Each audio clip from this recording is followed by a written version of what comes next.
Hi everyone, thank you all for coming to SEDAC workshop for the Energy Code Training Program. And also thank you SSBOA for hosting this meeting and inviting us SEDAC to present here at your monthly meeting. So I hope everybody enjoyed a good meal. Alright, so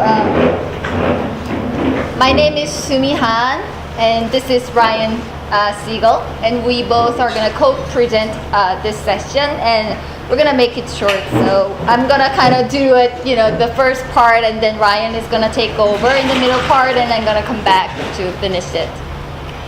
So we both work at SEDAC, Smart Energy Design Assistance Center. So we are an applied research program at University of Illinois at Urbana-Champaign. And we work with also private partners, 360 Energy Group. And our goal, we provide like a recommendation and energy efficiency analysis to the facilities so they can improve their energy efficiency. And also, we could help people to reduce the energy footprint of Illinois. So that's our kind of, traditional role. And in addition to those energy efficiency related programs and projects and services, we also provide this energy code training. So SEDAC is working with Illinois EPA to provide energy code training. So this program and today's session is sponsored by Illinois EPA. So SEDAC's Energy Code Training Program includes, technical support. So we have 1-800 number, and also we have email address, which is energycode@sedac.org. So if you guys have any questions, you can always contact us. And also not a question, if you have a good story to share with us, so we can kind of put it up on our website as, FAQ or, information to share with other people, so you can always contact us. And as a part of this Energy Code Training Program, we also provide, a web portal. It's sedac.org/energy-code that contains all the information about our Energy Code Training Program. And also as a part of this training program, we provide workshops like this and webinars scheduled.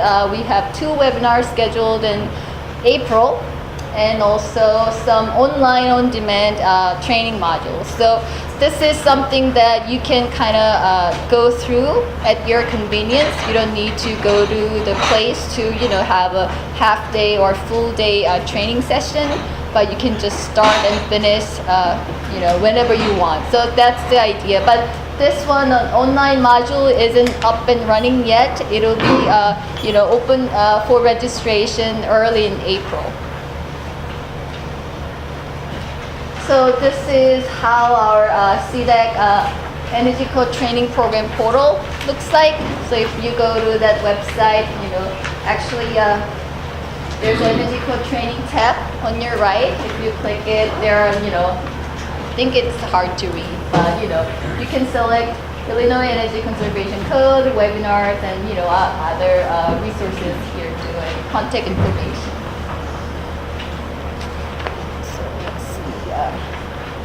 So if you go to our website, you can actually find the links to many important references, including the full free access to the 2015 IECC. So we provide a link, and if you click that link, it will send you to the IECC website, and it will give you the free access to the whole 2015 IECC and also 2018 IECC. Also links to the Illinois Amendment and the Chicago Amendment and any upcoming events. So I highly recommend if you could visit this one, this will be useful. So for today's topic, 2018 IECC. So as I said, if you follow the link from SEDAC website to the IECC, you would see this web version of 2018 IECC code. And if you click, any chapters, it will expand, so you will see the full content per chapter. And it's really, we find it very useful if you use the search function. So if you have a keyword, you just type in and then it will show the highlighted, section of the one that it contains your keyword. So we expect, I think briefly it was mentioned that when 2018 IECC will be, enforced, we expect it'll be early 2019, and because this time of this cycle, the code book was actually published a little bit later than it is scheduled. Typically, it is published around June, and then after 18 months, which is around January, it will be enforced. But this time, the book itself was published around September. So from September to 18 months, it's somewhere around like a March 22nd, that's the expectation, but CDB hasn't announced the official date, but that's our expectation. Somewhere around end of March, probably that's when the state will enforce the new code. So this graph is kind of looking funky, but this is to give you some overview of the history of the energy code. And if you look at it, this top part is residential and bottom part is commercial. So this data is from the DOE.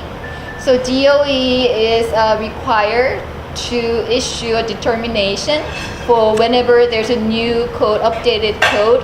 They should determine if this code is better than previous code or how much it saves. So there are some calculation, and some assumptions made to make this data available. But the thing is, this x-axis is like a timeline from 1975 to up to 2018. And then this y-axis for the residential, this is energy use. So 100 is the maximum. And for the bottom, 0 to 100, that's maximum for commercial code. So the reference point is the energy code, model energy code of 1975. Let's say if that's 100, what's the next energy code? It's somewhere 90, kind of reduces. So overall, historically, the energy code did a good job reducing the energy consumption.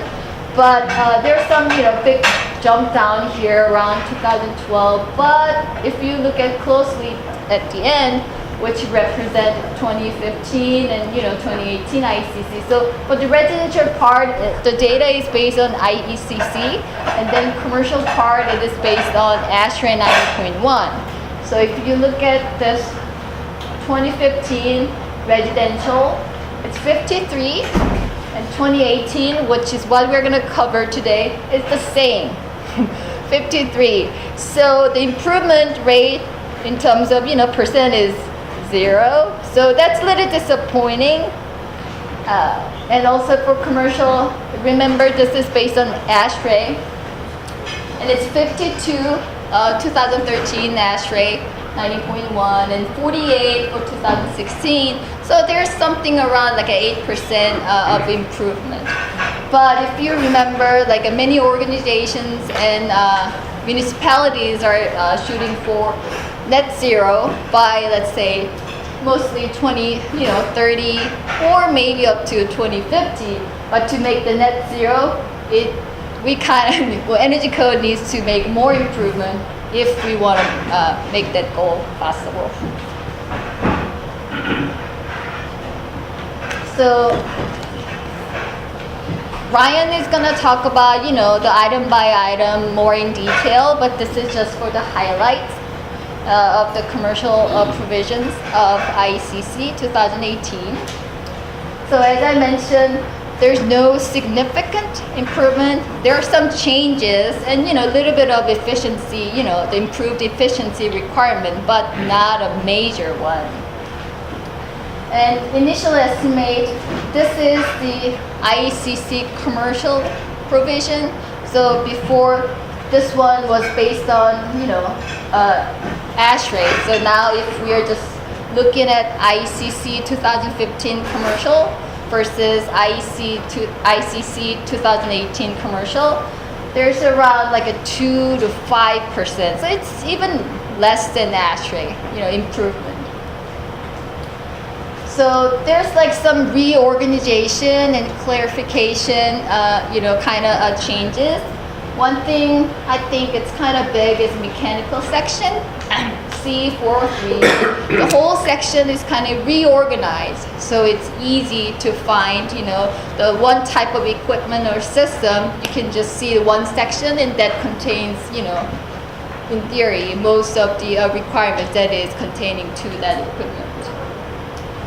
And then there's some, more detailed requirements, for instance, for the lighting control. So 2015 IECC, it says, the control shall be capable of doing this. But now in 2018 IECC, it says, the control shall be configured, meaning that it should be, yes, of course, be capable of, and yes, and it should be programmed to. So you cannot really say that, oh, this control is capable of doing so it is, compliant, code compliant. No, you need to actually make it work, programmed, and configured. So that's a new change. And there's a new appendix CA, solar ready zone. So that's an optional the appendix, so it's not a requirement by any means, but it is there to be used. So if any jurisdiction or wanted to adopt this, they could. And this is mainly for the future installation of solar system for the buildings. So that's a new appendix. And then under definition section of 2018 IECC, I kind of think this is a big change, especially for some of you who are building code officials, because 2015 IECC, the definition of approved was approval by the code official as a result of investigation and tests conducted by him or her or by a nationally recognized organization. So it was very tight requirement that means approved. But now, 2018 IECC, simply approved means acceptable to the code official. So I think this gives more autonomy and responsibilities to the code official. So I think this is a big change. I'm not sure if it's a good news or bad news, or if it's going to improve the energy efficiency or decrease energy efficiency, but definitely gives you guys a more responsibility and autonomy.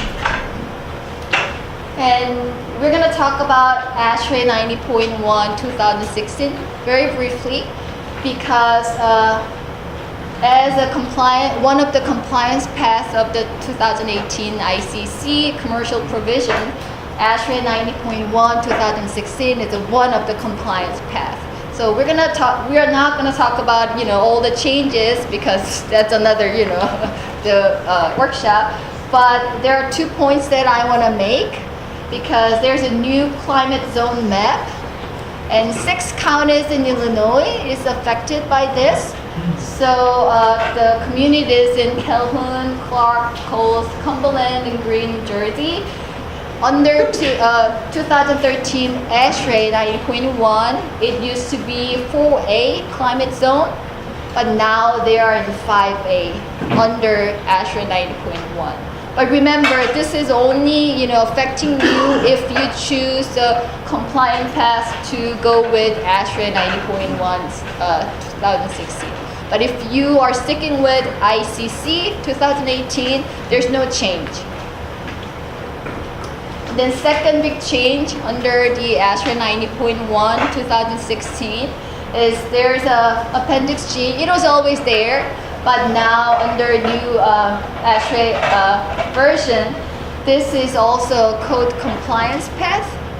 So Appendix G historically being used as like a calculating the performance or for beyond code programs, such as like a LEED or Energy Star.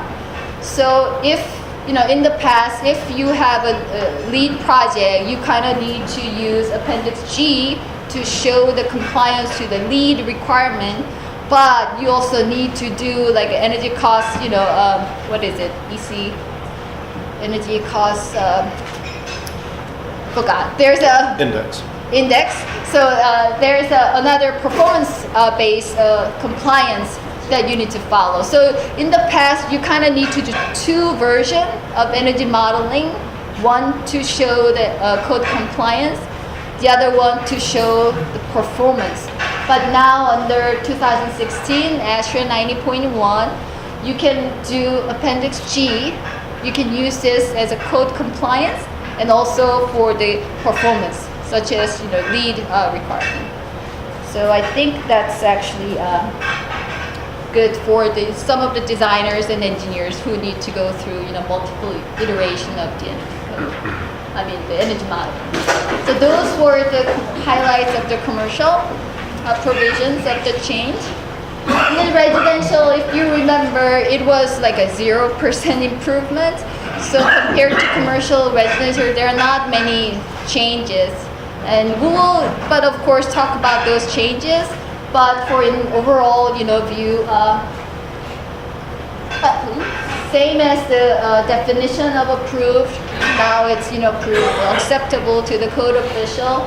And there's some language change. Of course, this also applies to the commercial version. But it says it used to say the work shall be remain accessible and exposed, and now it says visible and able to access. So it's kind of same thing, but more clarification.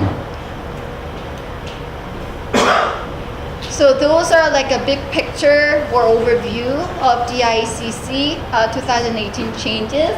And now we're going to talk about more detail, like item by item. And we will talk about commercial first, and then residential. And then I'm going to come back to talk about Illinois amendment process. And that'll be the end of the presentation. Now Ryan is going to take over. Thank you. Thank you. Just to get a feel for the room, how many of you are building code officials? Good portion. Let's see here. Architects and engineers? Couple. Consultants? Other? Okay. All right. So we got a little smattering. So, excellent. Well, as Sumi noted,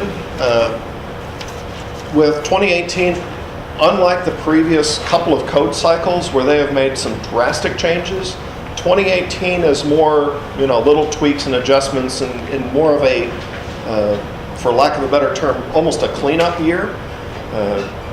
Things, as noted, rather than just be capable of, and program to, there's a lot of programmable thermostats that are capable of a lot of stuff, but how many homeowners actually program them, probably a very different story. So, starting on the commercial side of the house, one change is the requirement for insulation under a heated slab. This being an R5, so roughly 1 inch of foam board underneath. This is one of those where the code minimum is an R5 or your 1 inch. Understanding that as code officials, we can't say, you need to go to 2 inch because it makes you a better home, but realizing that the cost difference between an R5 and an R10 is on the order of like 30 cents a square foot for the material, plus 2 inch foam is probably going to be a little more durable than your 1 inch foam too. So there may be some nice benefits of going beyond that. But here noting where you also need to make sure that you're sealing anytime you have dissimilar materials, that you are being aware of where those joints are and that they are being sealed. So that, big thing in buildings not only is air control in this, but water and moisture and water vapor control can be critical to a long-lasting building. Even if I make an energy efficient building, if I don't control air and moisture, it could fall apart in 5 years. So I'd much rather, from a longevity standpoint, have a building that performs for a long time.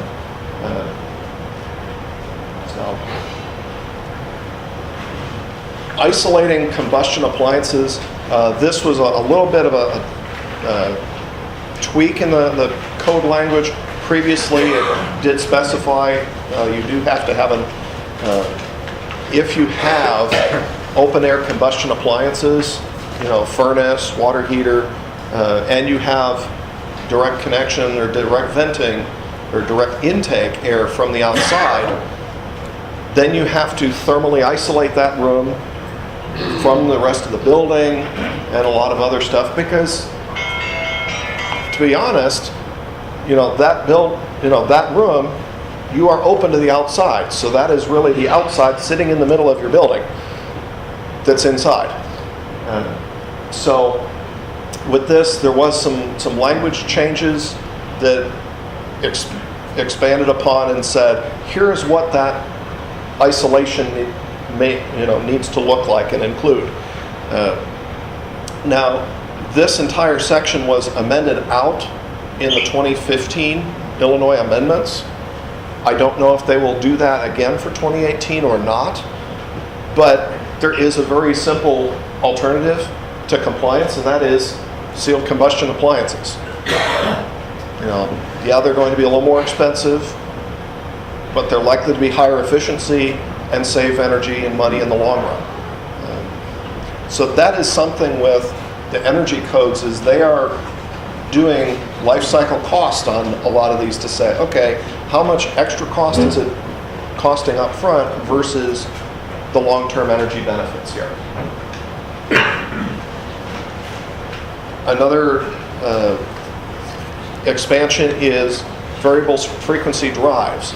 This is something that we are running into more and more, is contractors and supply houses are just saying, I'm not going to carry both VFDs and starters for equipment. I'll just carry the VFD and I'm done. And sometimes the cost difference between them is almost nothing. And so they say, well, for the same price, I'll just add some extra functionality, capability, whether I use it now or not. But this is another one where I can add functionality later.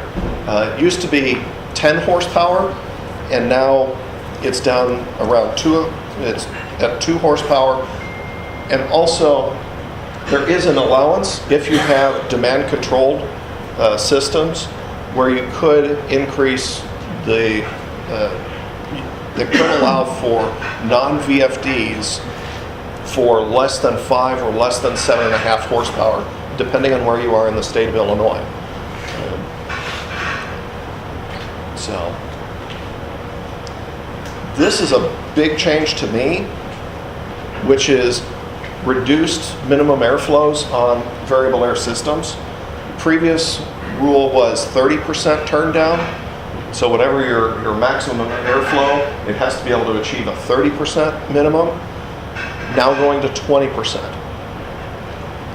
And because you end up with this triangle, reducing that 10% has a big impact on how much heating or reheating and cooling, which to me, being a practical person, I've never understood a good rationale for heating or cooling and then reheating, because I've paid for that and now I'm throwing it away.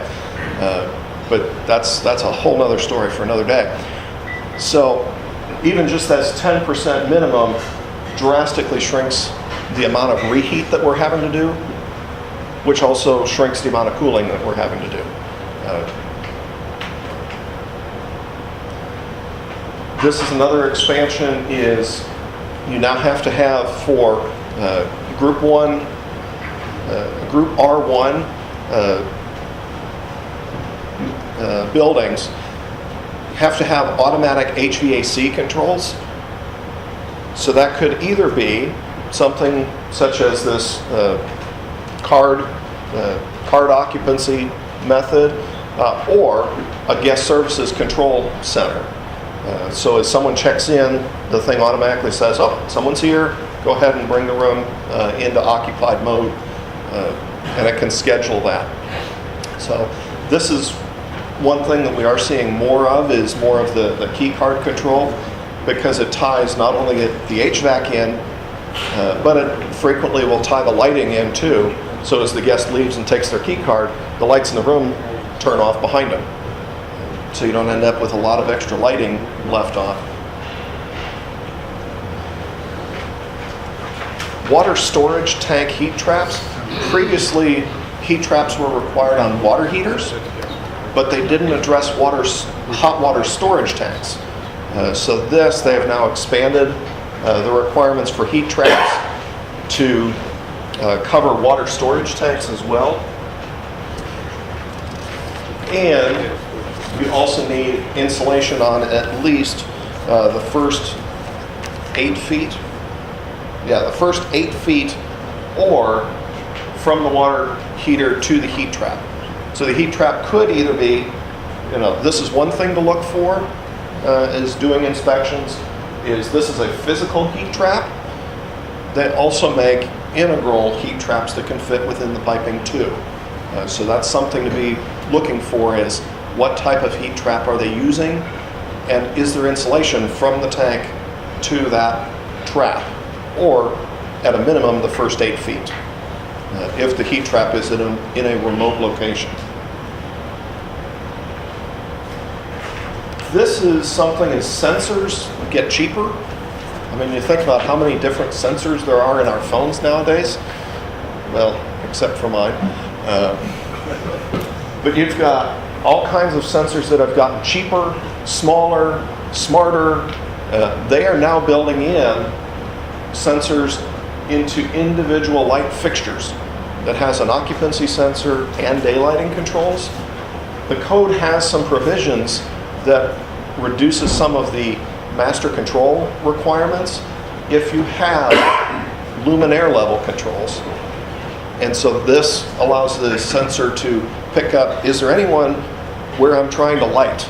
If there's no one, okay, I can either dim down or turn off for that area. So something is, it must include both occupancy and daylighting control for it. And so if you have one or the other, it doesn't count in here.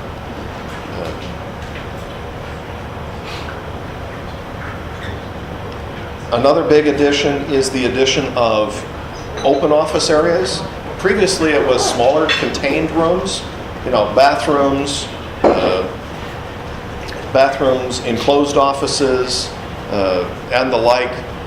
It now has open office areas requiring, and also any spaces that are enclosed that are less than 300 square feet, presumably being wherever your light switch is, the sensor can cover that area. And so open office areas, it's going to be something typically shown as a ceiling occupancy sensor, or again going back to just luminaire level lighting controls to satisfy the requirement. Because with this addition, this now covers classrooms, meeting rooms, copy rooms, break rooms, enclosed offices, open offices, restrooms, storage rooms, locker rooms, anything less than 300 square feet with full height partitions, warehouse storage areas. I'm running out of places to put occupancy sensors, except for hallways, stairwells. I'm kind of running out of it. So this is something where, again, as sensors get cheaper and cheaper, it makes them more cost effective in more locations. And so, I think at some point it might be easier to list the exceptions than where you need them anymore.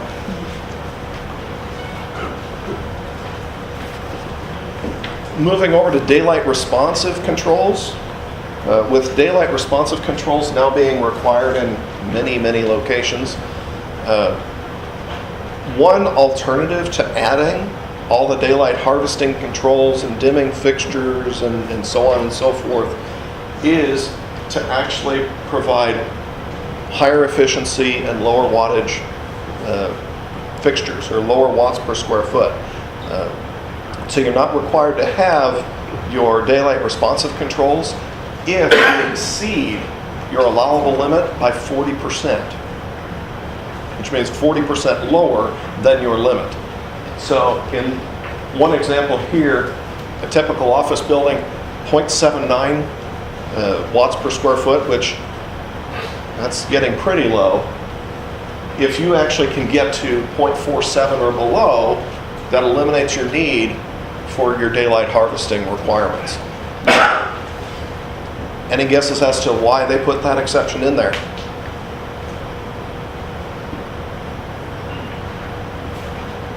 How much do you think daylight harvesting might save? 40%. So again, looking at saying it's almost an alternative method of compliance, is saying, okay, you either need to be looking for, if I've got windows in a room, I need to either see where you have daylight harvesting controls, or show me that you've beat your allowed requirement by 40%.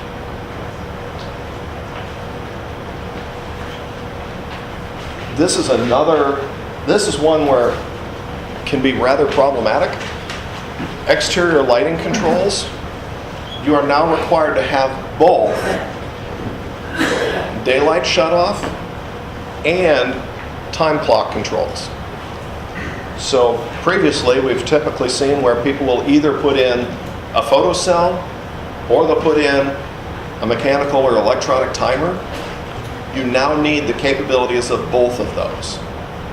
They could be in one unit, or you could put them as multiple units. So this is something else to be aware of, to be looking for, is do they have both photo control and time control? In addition, decorative lighting, so anything that's not required for security, so this could be your signs and other things, have to be turned off within 1 hour of close of business and cannot turn on unless, or cannot turn on more than 1 hour before the business opens. So this may also increase the amount of controls required for a building, where rather than just having a single time clock that controls everything, you're going to have, you may be required to have 2 time clocks, one for your security lighting and one for your decorative lighting. Would that include holiday lighting? That is an excellent question. I am not sure. Send me an email on it at the energycode@sedac.org, and I will look up and try to get an answer on that. I have not had that question before. That's a good question. Right, I think it's not considered as decorative lighting because it is temporary. That's my guess, but we will look into it and get confirmation. There may be a temporary exception for it. Does it tell you which mode needs to be the primary control, whether it's the photocell or the time clock? It does not. It just says you must have both.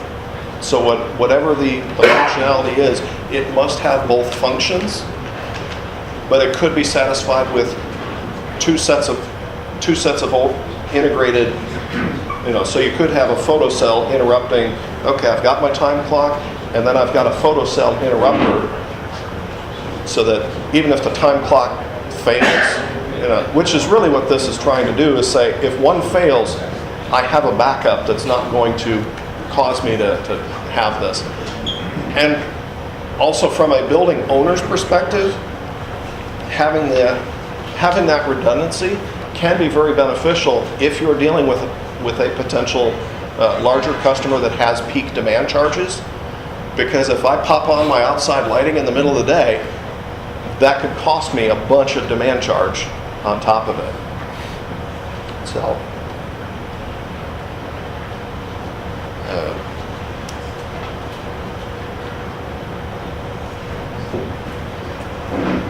another big change, which will be a help to a lot of people, is track lighting. In the previous versions of the codes, for every foot of track lighting, you had to account for 30 watts for every foot of track lighting you had. Whether you needed them or not, they counted as 30 watts. In the 2018 code, it's now dropped down to 8 watts. Any guesses as to why? LEDs and compact fluorescents. So we're now getting to a point where, because we have more efficient lighting, you know, if you took LEDs and you tried to put 30 watts per foot on that track, you would really light up a place. So this also can be useful because with the energy code, there is a tie-in to the National Electric Code. I believe starting in 2011, either 2011 or 2008, if you are following an energy code, you can now reduce your service calculation for it. So this was also potentially driving a service load calc beyond just your lighting power density. As things continue to get more efficient, you know, the tables continue to improve. Offices have seen a little bit of a reduction at 4%. You know, they're now down to 0.79 from a whole 0.82. When we started, I think I recall this being at least 1.5 for an office. Libraries are now down actually below office spaces to 0.78, 34% reduction. That's the largest reduction in the table right now.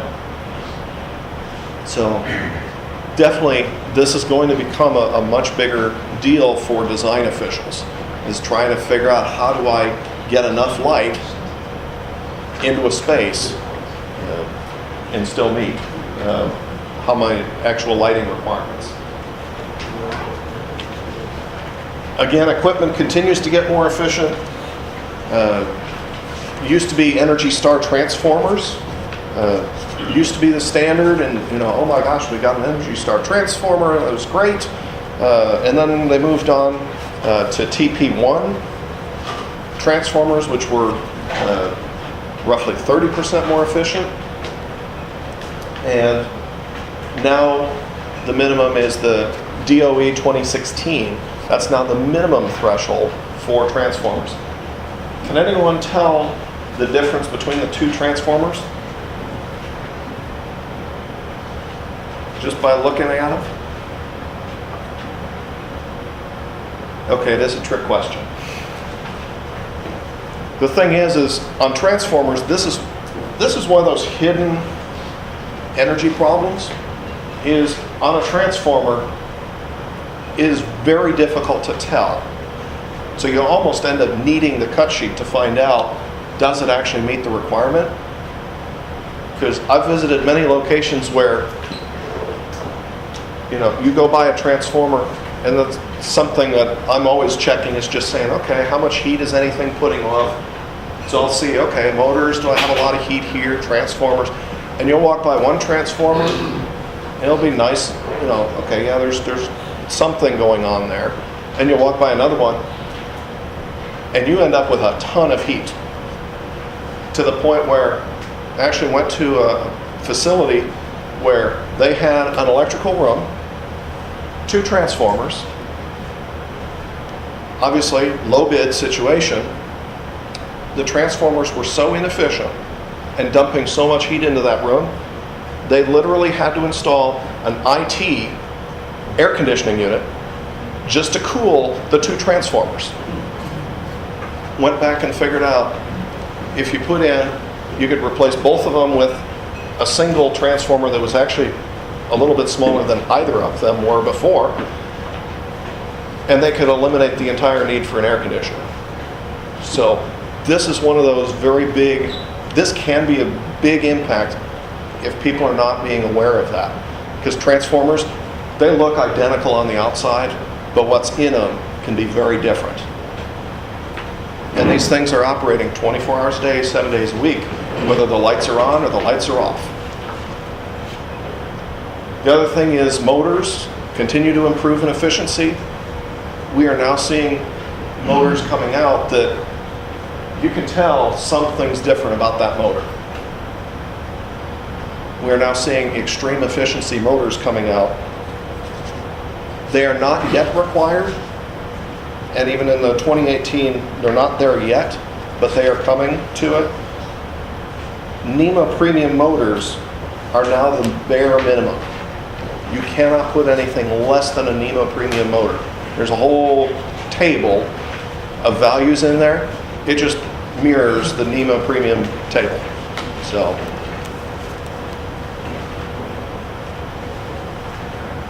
this is my favorite quote I heard once. You can make a greenhouse net zero if you put enough solar on it. And this is one of the challenges that I do run into from time to time is the answer to energy waste is just put more solar on it. We'll figure it out. The code now limits on-site renewables, the credit that you can take for it, to 5%. So thinking back to our original goal of net zero buildings, your net zero building might not end up being net zero when you do it based on code. Now it can in reality end up being net zero. But with this, it also allows you to request the documentation. If someone says, I'm putting this much renewables on, and therefore I'm counting this much credit, you are now able to say, show me the documentation to prove that. You can't claim it unless you prove it. So it's not a requirement that they have to provide it to you initially, but if you ask for it, they have to provide it, or they can't take the credit.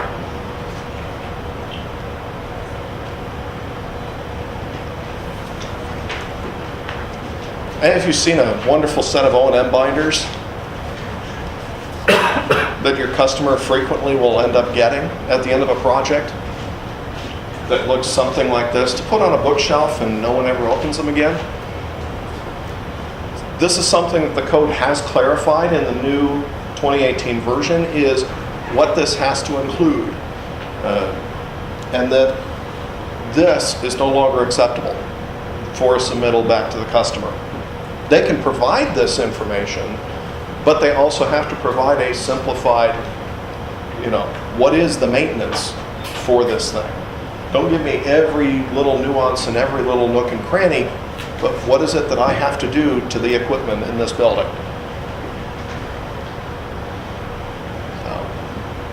That's kind of the end of the commercial side of things. What questions do we have so far just on the commercial? Anything else? Anything I missed that you guys can think of? Okay. On the O&M manual, whose responsibility is it to organize it and tell you what to do? This is the responsibility of the part of the construction is they have to provide the customer part of the handoff at the end of construction is this handoff of the O&M.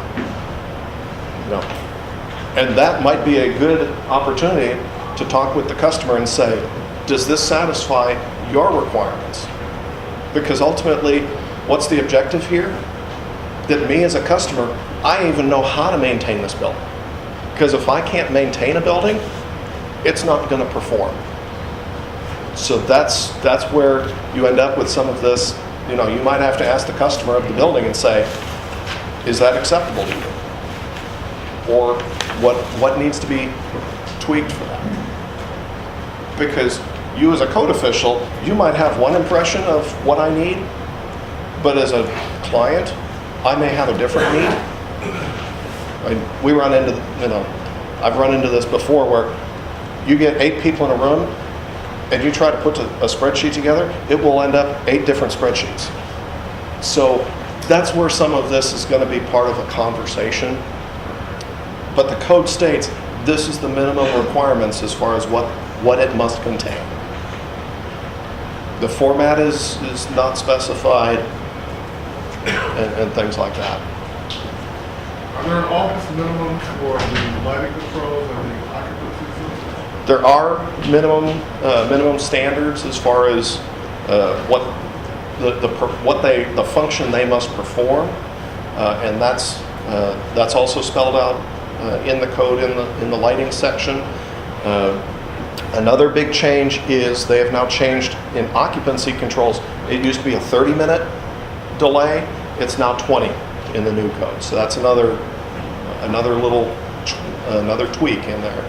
Is now it's a 20-minute delay on the occupancy sensors maximum, no longer 30.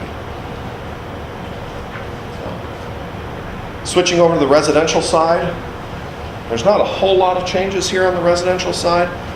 Windows have gotten a little bit better, 0.03 of a U. So a little bit better there. Biggest thing to watch for is make sure you have an idea of this sticker should be able to be given to you for any window or any door. What is the National Fenestration sticker? So you actually know this, because some of the budget windows or utility windows don't meet the minimum standard. They don't even meet the existing minimum standard, let alone the new one. And typically it's either going to be your utility window grade or something that someone actually had to go to the lumberyard and custom order the cheaper version because they don't stock it because it doesn't meet the standard. Buried ducts.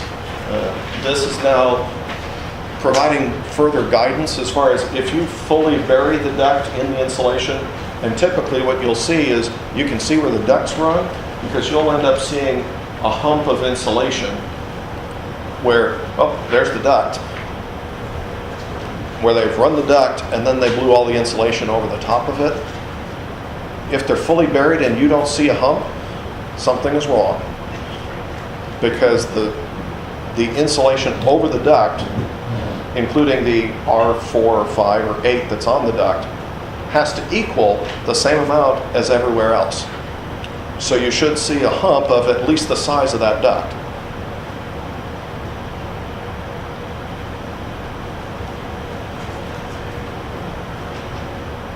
This is now explaining how do you know if a duct is fully within the conditioned space versus not, because that's provisions that they going out in the code. So note that it must be totally inside the air barrier. So if they have plastic on the ceiling and the ductwork is over it, doesn't count. The plastic must be over the ductwork. It can't be under it. It must be inside the air barrier, buried in the ceiling, and leakage test, and your full depth insulation, like we noted earlier. So this is a either or, but it must meet one of these criteria to qualify as fully in the conditioned space. So if it's fully in the conditioned space, then you don't have to do some of the duct leakage testing and the like. Kind of a loophole. You gotta do a duct leakage test to prove you don't need a duct leakage test? Only if it's buried in the ceiling insulation. So that's one of those, if you're in this category, you're doing your duct leakage test regardless. The only way to get away from requiring the duct leakage test is your ductwork has to be inside the air barrier, period. If it's outside the air barrier, you're doing a duct test. No one's really saying that the duct leakage needs to be lower than the 2015 code value. Once you start getting the test, it's gotta be 1.5 instead of 3 or 4. Exactly. So you have a more stringent, it's a more stringent requirement in order to qualify for that. Now, ducts fully in the conditioned space. Duct leakage testing is probably one of the bigger reasons to do that, but there may be some others too in the code. I just noticed that you have to test it to make sure you don't have to test it. That's a little weird. Heat recovery ventilators and energy recovery ventilators, minimum fan efficiency. If you're getting a heat recovery or energy recovery ventilator, you're probably not going to run into a problem with this. But how many of you would say the majority of your homes actually have heat recovery or energy recovery ventilators? Kind of what I was thinking. So generally, if you go to this point, you're probably going to do it right. High efficiency lighting, raising the standard. We're now up to 90% of fixtures must be high efficiency, and we've eliminated the exception for low voltage. So a lot of low voltage track lighting didn't meet this. So now, low voltage track lighting, it either has to be high efficiency or it's in your 10%.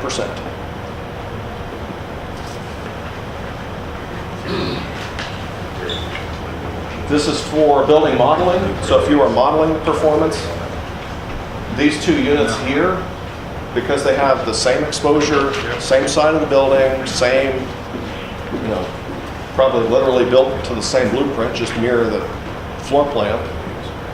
These can be modeled, you only have to model one of these, and you can use it for both. But anything that has different exposures, whether it's different facing, different quantity of sides, different size of exposure, you have to model each one. But for some of these, it might be, particularly if you have large complexes of the same building repeated, okay, as long as I have at least one of each type of unit done, that qualifies. The ERI is rising. We've gone up by almost 10 points on the ERI scale from going from 2015 to 2018.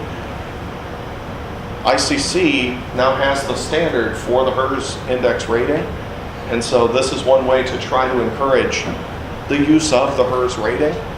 This is something, to me, I love this idea of right below your for sale sign, show me your score. How good is that house going to be? Because that tells me something about what are my utility bills going to look like.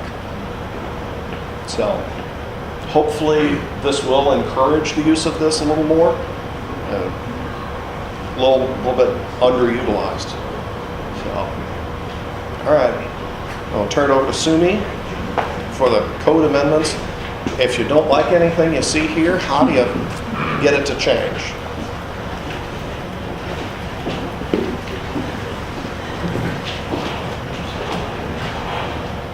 So Illinois is actually one of the states who adopts most current and model energy code. So we are kind of on top of the nation. So as part of that adoption process, so Illinois is going through the amendment process too. So actually the public opinion is considered as a part of amendment. So if you have any ideas, to suggest to the CDB, who is responsible for adopting the new code, this is a good time actually, because there's a process that you could submit your amendment proposal. So it's not difficult. So there's a web link, and if you want, I can send you via email, but actually that document looks like this. This is a one-page document. It says Public Code Change Proposal Form. So here you can list what kind of changes do you want to make. Just, some housekeeping item, you don't submit the multiple amendments to one single proposal. If it contains multiple, section, you kind of submit it separately, and some, editorial thing. But I think two important thing is that you provide a cost impact. The change that you're proposing, is it gonna, increase the cost or decrease the cost? And if there's any supporting documents, then you can submit with the proposal. So actually the due date for Illinois amendment proposal to CDB is end of month of March. So if you have any ideas, you can directly send it to CDB, or you can contact us and we will help you to file the proposal. So I think that kind of concludes our presentation today about the 2018 IECC and brief explanation of Illinois amendment proposal. So if you have any question, you can ask us now, or if you forgot to ask any question, you can always contact us at energycode@sedac.org. Yes.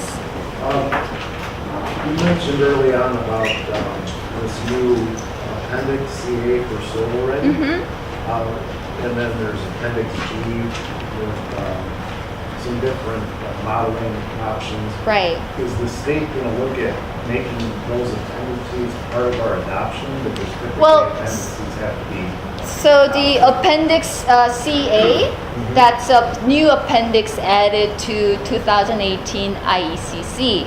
So that's not code requirement, but that's there for, if it could be, so it could be used for the future installation. So it kind of gives you the how to, prepare for the future, solar system installation. But Appendix G that I mentioned is not IECC 2018. It's actually part of ASHRAE 90.1 2016. So the reason why I mentioned is because as one, path of compliance under 2018 IECC commercial provision, you can actually just close the 2018 IECC book and open up the ASHRAE 90.1 and follow that path. That's a one path, so that's why I mentioned. But Appendix G is not under IECC 2018.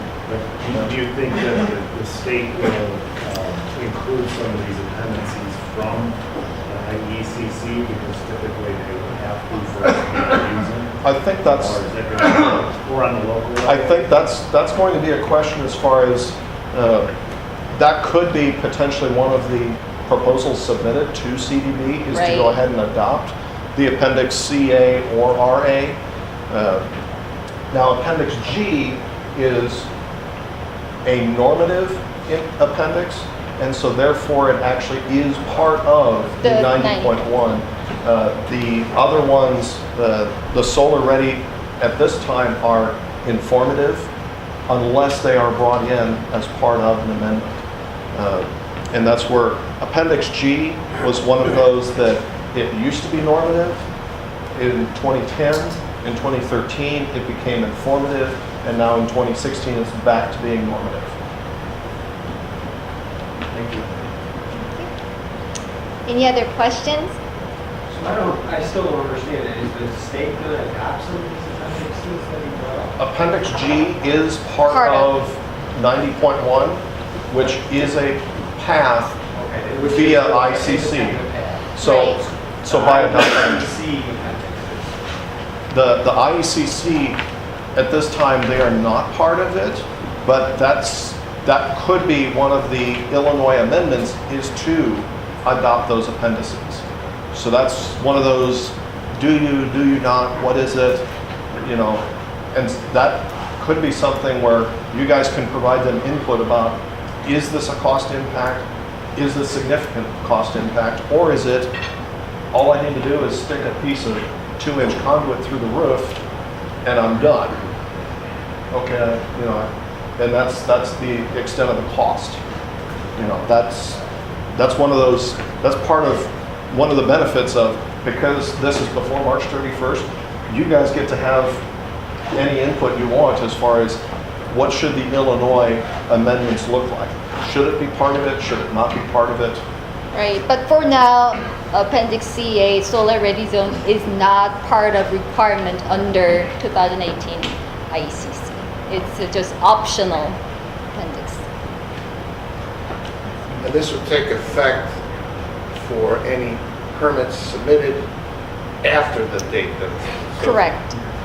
We expect it'll be sometime end of March of 2019.